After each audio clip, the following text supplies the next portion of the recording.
Finland, Spain और Austria तीनों में से बेस्ट ऑप्शन कौन से हैं? ये क्वेरी मुझे बहुत ज्यादा रिसीव होती है। किसी में जॉब अपॉर्चुनिटीज कम है, किसी में ट्यूशन फी कम है, किसी में पीआर मिलने के चांसेस ज्यादा हैं।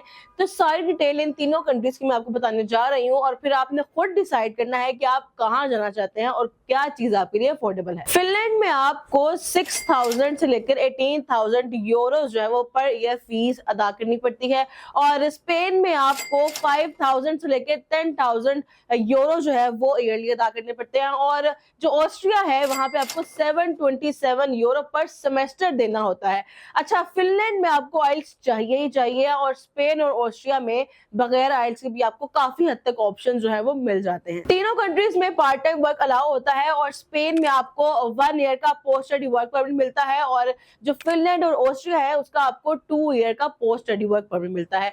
फिनलैंड के लिए आपको 25 लाख की बैंक स्टेटमेंट रिक्वायर्ड होती है और स्पेन की आपको 25 से 30 लाख की बैंक स्टेटमेंट चाहिए होती है और जो ऑस्ट्रिया है उसकी आपको आपकी एज के हिसाब से जो है वो बैंक स्टेटमेंट चाहिए होती है। जैसे कि अगर आपकी एज लेस देन 24 है तो आपको 33 लाख की बैंक स्टेटमेंट चाहिए होती है। अच्छा, फिनलैंड की एम्बेसी पाकिस्तान में मौजूद नहीं है, उसके लिए आपको यूएई जाना पड़ता है जो कि फीसिबल नहीं है और स्पेन की पिछले साल से अपॉइंटमेंट का बहुत इशू आ रहा है और जो ऑस्ट्रिया है उसका प्रोसेसिंग टाइम पहले बहुत ज्यादा था लेकिन अब काफी हद तक कम हो चुका है। तो ये तीनों कंट्रीज की डिटेल मैंने आपके साथ शेयर कर दी है।